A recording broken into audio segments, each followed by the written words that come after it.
வணக்கம். வீரயுக நாயகன் வேள்பாரி.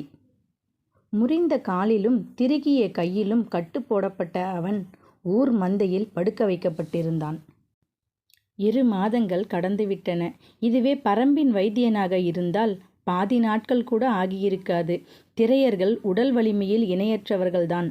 ஆனால் மருத்துவத்தில் பரம்பு மக்களுக்கு ஈடு சொல்ல முடியாது என்று தோன்றியது சூழிவேலுக்கு.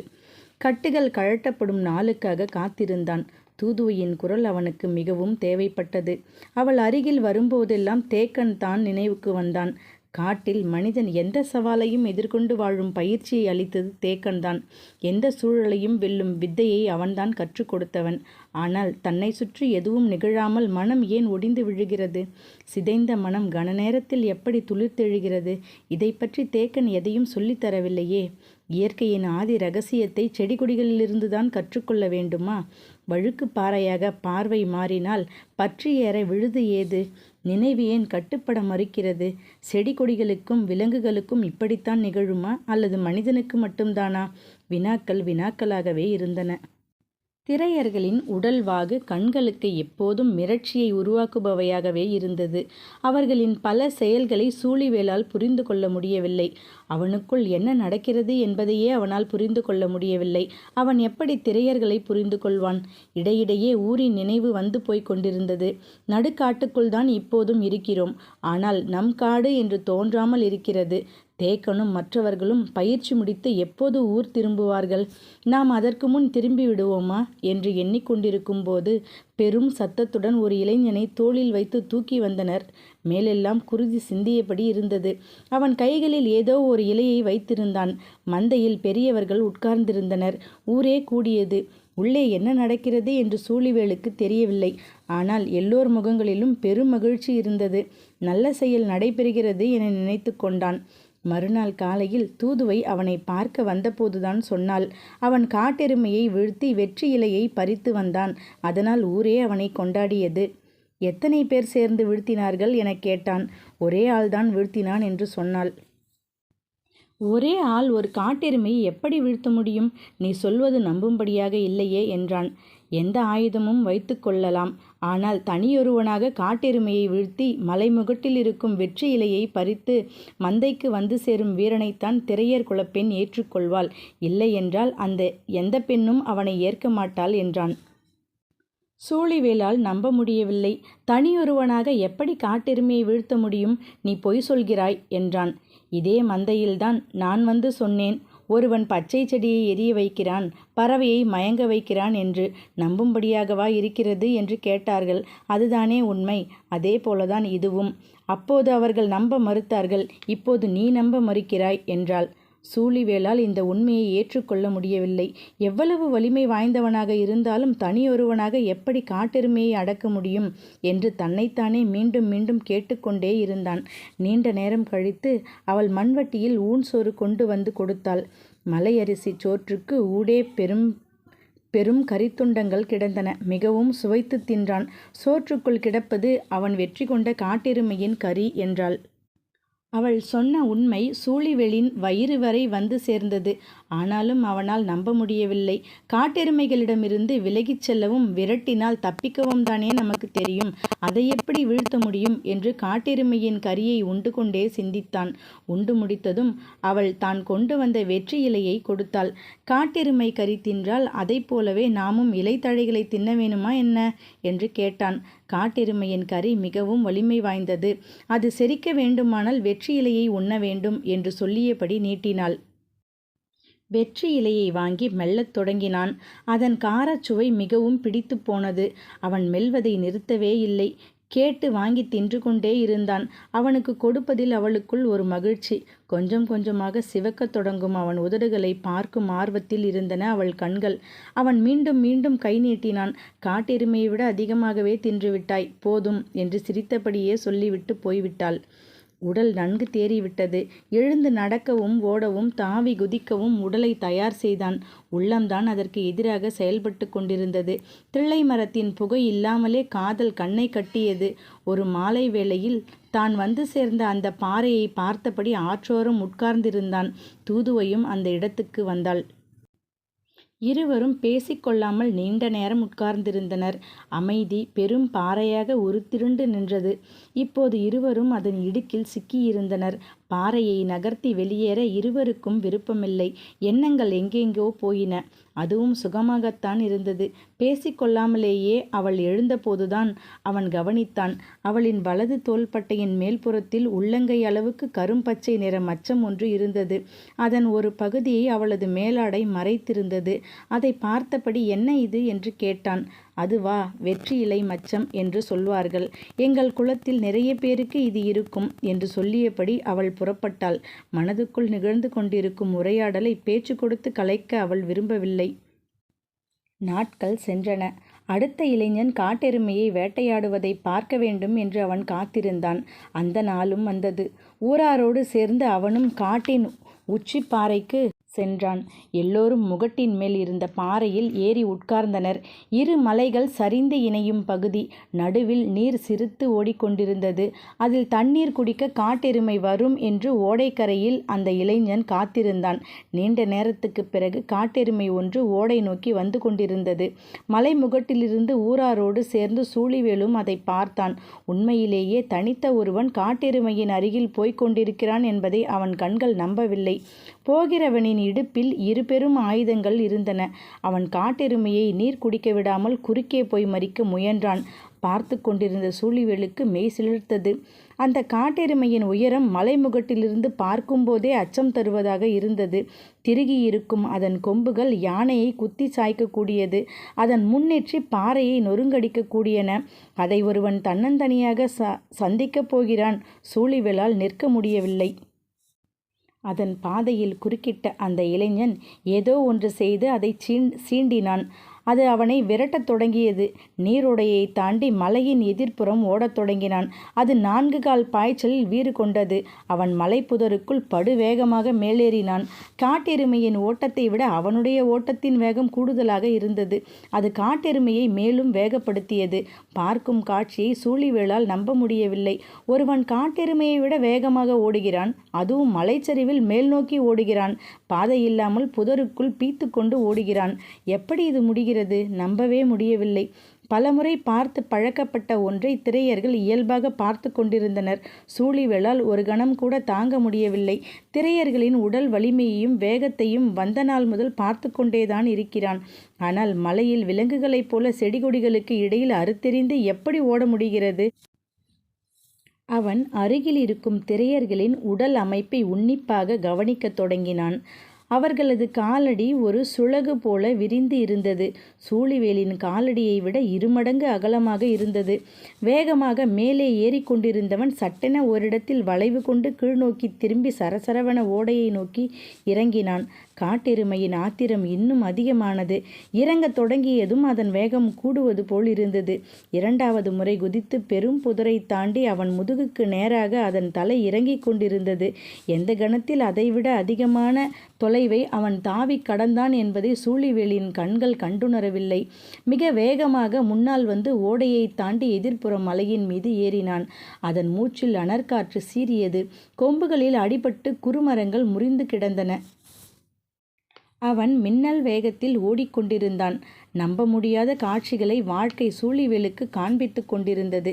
திரையர்கள் உற்சாக ஒலி எழுப்பியபடி இருந்தனர். அங்கு நிகழ்ந்து கொண்டிருக்கும் வீர விளையாட்டு சூழிவேலின் அறிவுக்கு புலப்படவில்லை.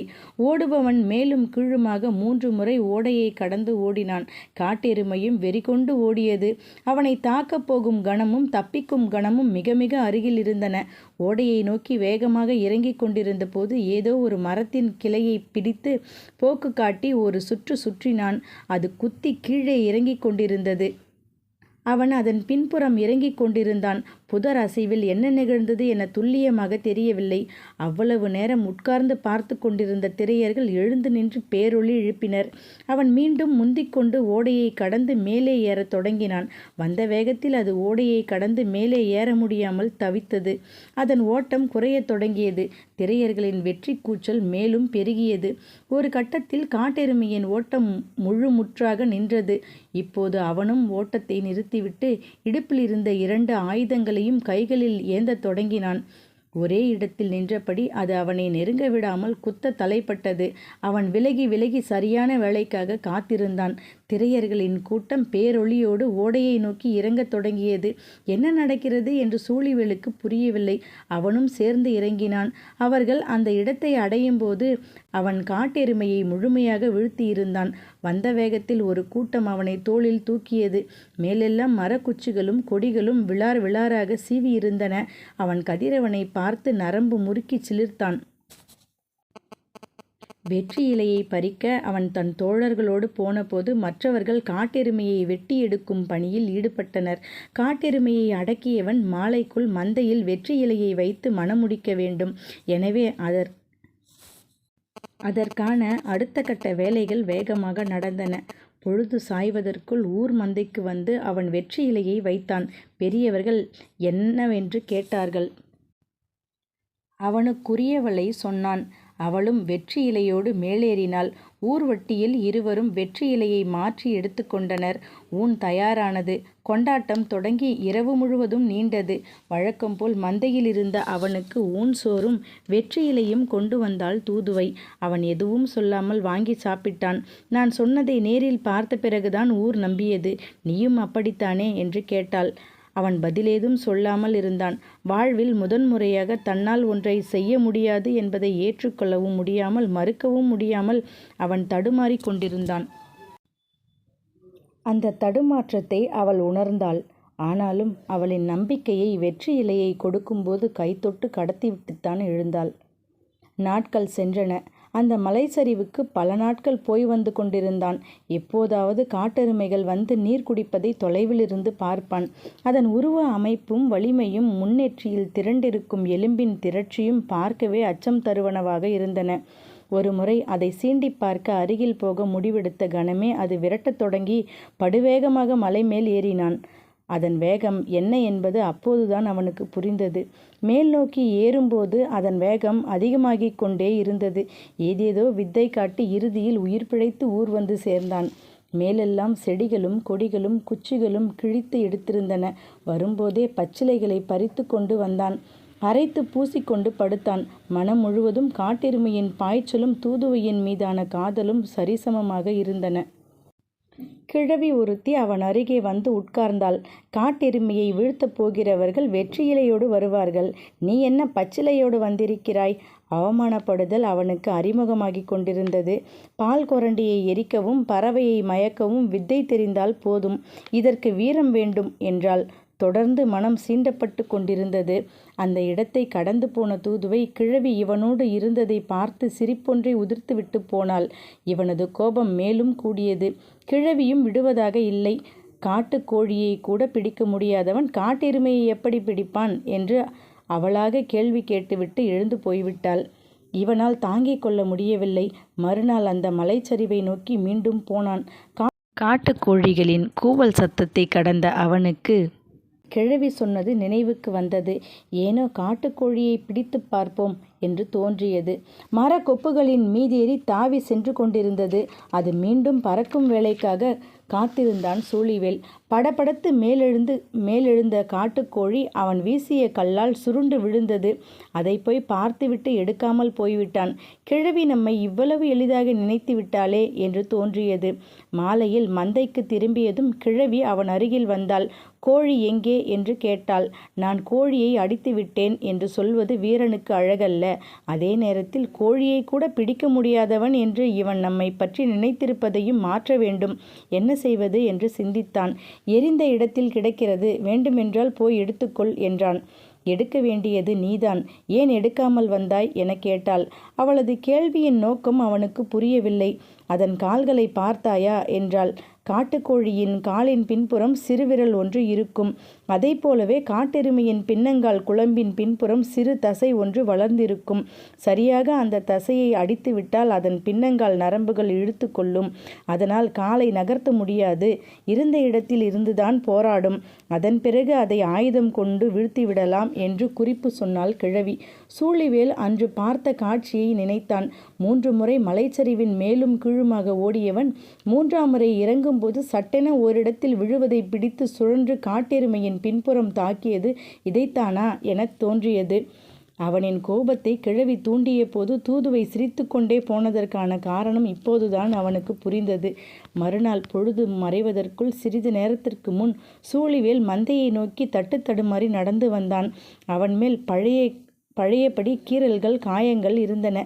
குருதி கசிந்து கொண்டிருந்தது. மீண்டும் ஆற்றில் விழுந்து பாறையின் அடிபட்டு வருகிறானா என்று பார்ப்பவர்கள் எண்ணினர். ஆனால் அவன் கைகளில் வெற்றி இலை இருந்தது. இதை ஏன் பறித்து வருகிறான் என்பது புரியவில்லை. வந்தவன் மந்தையில் ஏறி அமர்ந்தான். ஊர்வட்டியில் வெற்றி இலையை வைத்தான். எல்லோரும் கூடினர். யாருக்கும் ஒன்றும் புரியவில்லை. வெற்றி இலையை பறிக்கப் போய் ஏன் இவ்வளவு காயங்களுடன் வந்திருக்கிறான் என்று ஒருவர் மாற்றி ஒருவர் கேட்டுக்கொண்டிருந்தனர். 3 இளைஞர்கள் மந்தை நோக்கி வந்து சொன்னார்கள், அவன் காட்டெருமையை வீழ்த்தி வெற்றி இலையை பறித்து வருகிறான். ஊர் அதை நம்பவில்லை. நீங்கள் சொல்வது உண்மையா என்று மீண்டும் மீண்டும் கேட்டனர். அந்த இளைஞர்கள் சொன்னார்கள், நாம் பலமுறை மேலும் கீழும் ஓடவிட்டுத்தான் காட்டெருமையின் பின்னரம்பை அடிப்போம். இவனோ முதன்முறையே அடித்து விட்டான். ஊரார் அதிர்ந்து போனார்கள். சூழிவேல் ஊர்வட்டியில் வெற்றி இலையை வைத்தபடி பேசாமல் இருந்தான். ஊராருக்கு என்ன சொல்வதென்று புரியவில்லை. சூழிவேல் எதுவும் பேசவில்லை. இவன் என்ன கேட்க வருகிறான் என்பதும் ஊராருக்கு புரியவில்லை.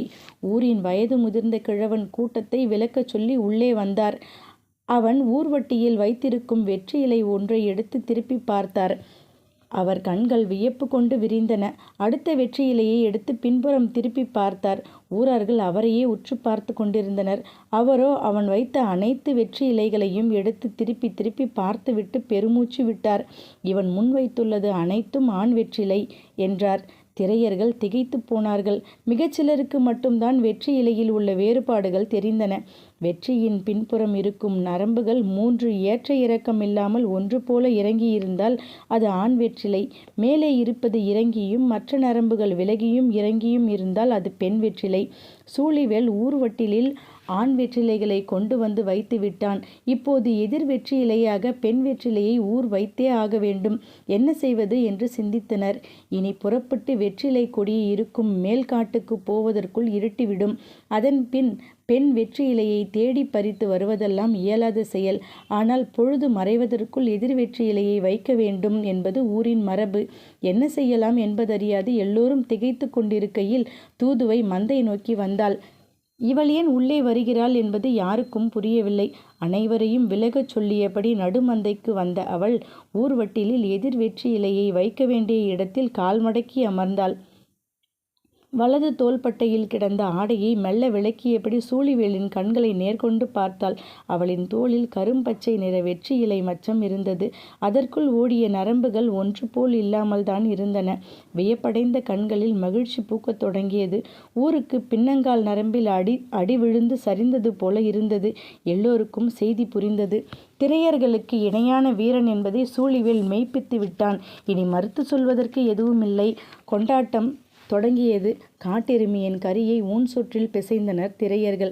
அந்த பெருங்கிழவன் மட்டும் கிழவியை முறைத்து பார்த்தபடி போனான். காட்டெருமையோ வெற்றி இலையோ பின்னால் இருக்கும் நரம்பில்தான் எல்லாம் இருக்கிறது என்று சொல்லிக் கொடுத்தவள் அவளாகத்தான் இருக்கும் என்பது அவருக்கு புரிந்திருந்தது. ஊன் சோறு பரிமாறப்பட்டது. பச்சை கொடி பற்றி எரிய, பறக்கும் பறவைகள் மயங்கிச் சரிய, அந்த இரவு முழுவதும் பெண் வெற்றி இலையை விரும்பி உண்டான் சூழிவேல். ஆண் வெற்றி இலையின் காரம் தூதுவைக்கு மிகவும் பிடித்திருந்தது. நாக்குக்குள் சுழலும் வெற்றி இலை நாக்குகளை சுழற்றியது. சிவப்பேரிய இதழ்களுடன் பல இரவுகளை கடந்து ஒரு நற்பகலில் எவ்வியூர் வந்தடைந்தனர். பாரி கதையை முடித்தபோது இருள் சூழ்ந்து இறங்கத் தொடங்கியது. அவர்கள் எவ்வியூருக்குள் நுழைந்தனர். திரையர்களின் கதைதான் இவ்வளவு வேகமாக இழுத்து வந்தது. இல்லையென்றால் நாம் ஊரடைய நள்ளிரவாகி இருக்கும் என்றான் பாரி. கதையின் மயக்கத்திலிருந்து மீளாதவராக கபிலர் இருந்தார். பாரி சொன்னான், இது எத்தனையோ தலைமுறைகளுக்கு முன் நடந்த கதை. அதன் பிறகு திரையர்களுக்கும் வேளிருக்குமான திருமண உறவுகள் பெரிதாக நடக்கவில்லை. காரணம், அவர்களின் நாடு இருந்த மலைத்தொடரின் ஏதோ ஒரு எல்லையில் இருக்கிறது. எப்போதாவது ஒரு முறை ஊர் வழிபாட்டுக்கு வந்து அழைத்து செல்வார்கள் என்று என் தந்தை சொல்வார். அதுவும் அவரின் தந்தையார் காலத்துக்கு பிறகு வரவில்லை என்பார். நிலப்பரப்பால் ஏற்பட்ட இடைவெளி அல்லவா? ஆம். ஆனால் உயிருக்குள் கலந்துவிட்டால் நிலவியல் இடைவெளியால் என்ன செய்ய முடியும் என்றான் பாரி. அவன் சொல்ல வருவது கபிலருக்கு புரியவில்லை. இளையவளை நன்கு கவனித்து பார்த்திருக்கிறீர்களா என்று கேட்டான். சங்கவையா? ஆம். என்ன? சின்ன புன்னகையுடன் பாரி சொன்னான். அவளின் வலது தோள்பட்டையின் முன்புறம் கரும்பச்சை மச்சம் ஒன்று இருக்கிறது. அவள் வளர்ந்து பெரியவளானால் அது வெற்றிலையினி வடிவம் கொள்ளும். கபிலர் திகைத்து போனார். என்ன சொல்வதென்று தெரியவில்லை. வாய் மட்டும் முணுமுணுத்தது. கதைகள் ஒருபோதும் முடிவதில்லை. நன்றி.